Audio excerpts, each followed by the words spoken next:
আসসালামু আলাইকুম। আজকে হচ্ছে আমাদের বড়দার পাক। দেখেন আজকে কি কি নিয়ে আসছে। আমরা বাজার থেকে আজকে পুরো শোরুম খুলে নিয়ে আসছি। এই যে দেখেন, প্রথমে দেখাচ্ছি ডিম। বলেন এটা ডিম। এই যে লবণের বস্তা। এই যে এক বস্তা আনছি লবণ, ঠিক আছে।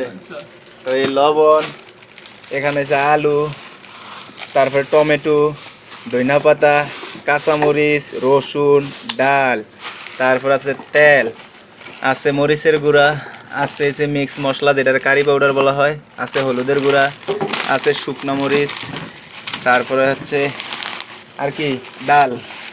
ডাল তো দেখাই না, কাঁচামরিচ তো আছেই। তো সব কিছু মিলিয়ে বাংলাদেশি টাকায় ধরেন আপনার কত কত আসে, মোটামুটি 3,000 টাকার মতো বাজার অলরেডি করে নিয়ে আসছি। এটা হচ্ছে আমাদের একদিনের বাজার। কি কিছু বুঝছেন, এটা হচ্ছে আমাদের একদিনের বাজার।